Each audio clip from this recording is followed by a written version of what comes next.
Hi friends, आपके अपने बाईएस YouTube channel बाईएस classes में आपका स्वागत है। मैं यतेंद्र कुमार। आज हम अधिगम के सिद्धांत में सीएल हल का प्रबलन सिद्धांत का अध्ययन करेंगे। देखिए, प्रबलन या पुनर्बलन सिद्धांत ये सीएल हल ने दिया है और यह सिद्धांत सीएल हल ने दिया है। यह अमेरिकी मनोवैज्ञानिक हैं जो कि येल विश्वविद्यालय से संबंधित हैं।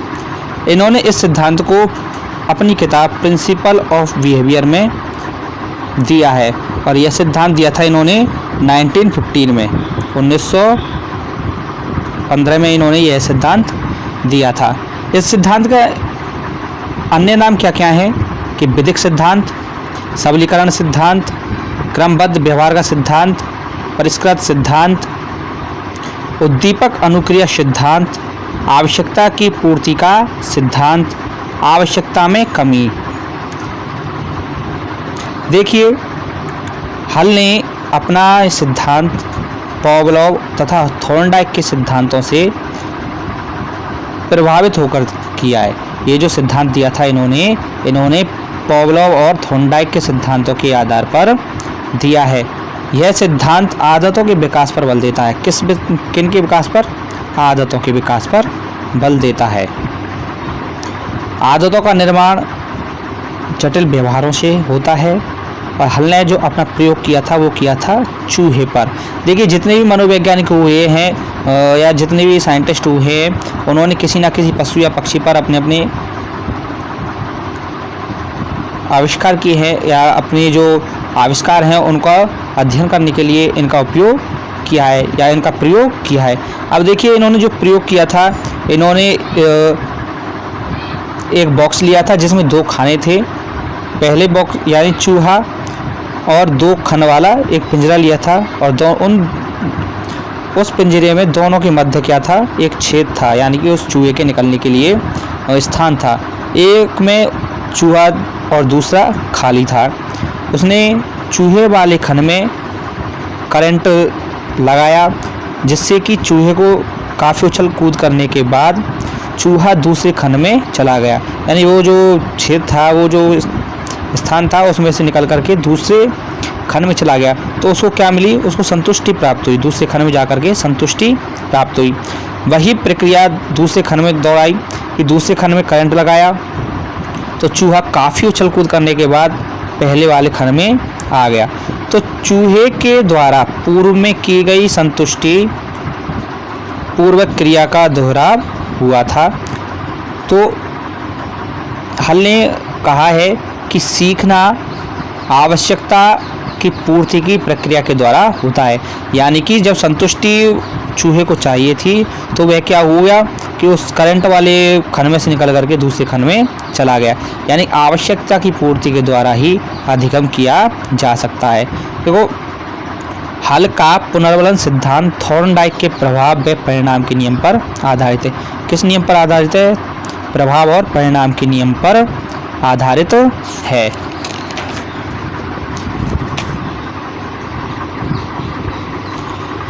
इस सिद्धांत को SOR थ्योरी बोलते हैं। यानी S यानी कि उद्दीपक स्टिमुलस, O यानी प्राणी और R यानी कि अनुक्रिया। तो हल ने सबलीकरण की व्याख्या आवश्यकता पूर्ति के रूप में की है। किसकी पूर्ति के रूप में? आवश्यकता पूर्ति के रूप में की है। यदि कोई क्रिया या आचरण व्यक्ति की आवश्यकता की पूर्ति करता है तो वह उस आचरण को सीख लेता है। हल ने इसे सबलीकरण की प्रक्रिया कहा है। यानी कि कोई भी व्यवहार, हमारे द्वारा किया हुआ कोई भी व्यवहार आवश्यकता की पूर्ति करता है तो हम क्या करते हैं? उस व्यवहार को पुनः और दोहराते हैं, यानी उसका पुनः दोबारा दोहरान करते हैं। तो उद्देश्यपूर्ण क्रिया से क्या होता है? पुरस्कार या पुनर्बलन प्राप्त होता है और वह क्रिया किस पे की जाती है? आवश्यकता की पूर्ति के लिए। और जब आवश्यकता की पूर्ति होती है तो क्रिया का उसका दोहरान होता है। तो हल के इस सिद्धांत को आवश्यकता अनुक्रिया सिद्धांत भी कहा जा सकता है। क्या कहा जा सकता है? आवश्यकता अनुक्रिया सिद्धांत। अब इसका शैक्षिक महत्व क्या है? शैक्षिक महत्व है सीखने में प्रेरणा को महत्व देता है। सीखने में पुरस्कार व दंड की भूमिका पर बल देता है। यानी कि इनके कहने का तात्पर्य है कि हम जो व्यवहार सीखते हैं तो उसमें हमें को पुनः क्या मिलना चाहिए, पुनर्बलन मिलना चाहिए। जब पुनर्बलन मिल जाएगा तो हम इस व्यवहार को पुनः एक बार से और अच्छी प्रकार से उसको सीख सकते हैं। पाठ्यक्रम के विकास हेतु सैद्धांतिक पृष्ठभूमि तैयार करता है। यह सिद्धांत बालकों में आदत निर्माण में सहायक है। यानी कि बालकों की जो आदत है उसका निर्माण करने में यह सिद्धांत सहायक है। अध्यापक द्वारा बालकों के ज्ञान की पुनरावृत्ति पर बल। इस सिद्धांत के अनुसार बालक के शिक्षण में अभिप्रेरणा पर अधिक बल देता है, क्योंकि अभिप्रेरणा बालक की मूल आवश्यकताओं से संबंधित होती है। यानी बालक की जो मूल आवश्यकताएं होती हैं उनसे संबंधित अभिप्रेरणा होती है। यानी अभिप्रेरणा पर क्या होगा, अगर अधिक बल दिया जाएगा तो बालक अपनी आवश्यकताओं से संबंधित, मूल आवश्यकताओं से संबंधित क्रियाएं करेगा। नेक्स्ट देखते हैं हम सामाजिक अधिगम का सिद्धांत या सामाजिक अधिगम सिद्धांत। यह दिया है अल्बर्ट बांडुरा ने, जो कि कनाडा के रहने वाले थे। देखिए इस सिद्धांत में उन्होंने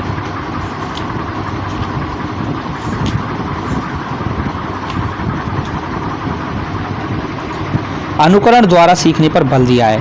यानी कि पहले जो बच्चा होता है, शिशुअवस्था का जो बालक होता है, वह अनुकरण के द्वारा ही सीखता है। जब बड़े कोई क्रिया करेंगे तो उसके अनुरूप ही वह क्रिया करता है।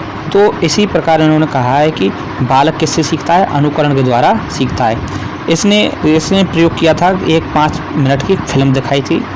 एक कमरा है, उसमें कई आकार के खिलौने थे। इसमें एक लड़का आता है और जब लड़का आता है तो उसने सभी खिलौनों के प्रति आक्रामकता दिखाई, सबसे ज़्यादा बड़े खिलौने के प्रति आक्रामकता दिखाई। अब देखिए इसमें कई 3 ग्रुप बनते हैं कि पुरस्कृत होते हुए या सर्वाधिक आक्रामकता। यानी कि कोई बालक पुरस्कृत हो रहा है तो उसने क्या किया, सर्वाधिक आक्रामकता दिखाई, यानी बालक के व्यवहार में परिवर्तन आया। दूसरा देखिए दंड देते हुए दिखाना। तो जब दंड दिया गया था उसको तो उसमें क्या हुई, उसकी जो आक्रामकता हुई वो कम हुई। और तीसरी जो अवस्था बनी थी उसमें जो न कि पुरस्कार दिया गया था और ना ही दंड दिया गया था, तो बालक का जो व्यवहार था वो सामान्य रहा। यानी कि हम अगर कैसी भी क्रिया करेंगे बालक के सामने तो वो क्या करता है, हमारा अनुकरण करता है। अब देखिए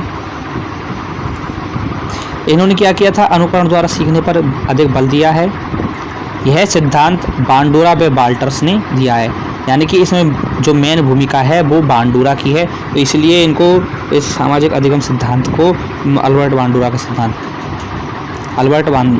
सिद्धांत कहते हैं। यानी अल्बर्ट बांडुरा की जो अहम भूमिका थी, तो इसी कारण इनके नाम से इस सिद्धांत को जाना जाता है। इन्होंने जो बुक लिखी थी वह थी social learning and personality development. Social learning and personality development में इस सिद्धांत का प्रतिपादन किया है, इस सिद्धांत को लिखा है। यह सिद्धांत दूसरों के व्यवहार का प्रेक्षण या अवलोकन कर सीखने पर बल देता है।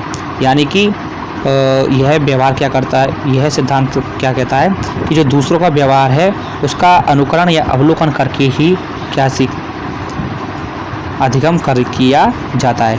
तो इसको क्या कहते हैं हम, प्रेक्षणात्मक अधिगम कहा है। अवलोकन क्षमता का विकास।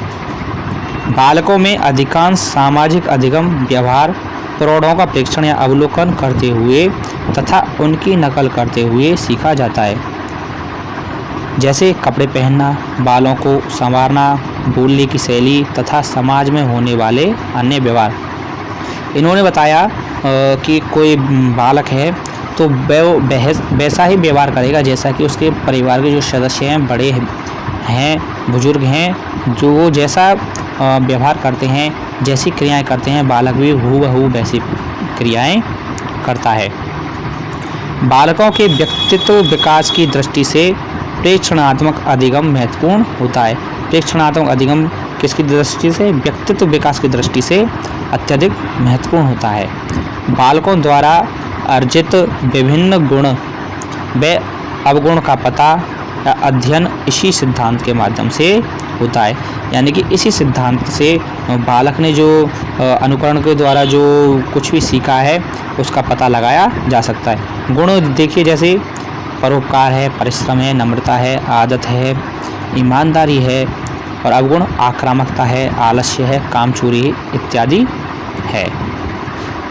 दोस्तों, आपको यह वीडियो अच्छा लगा होगा, आप अधिक से अधिक अपने दोस्तों को शेयर करें और YS क्लासेज यूट्यूब चैनल को सब्सक्राइब करें।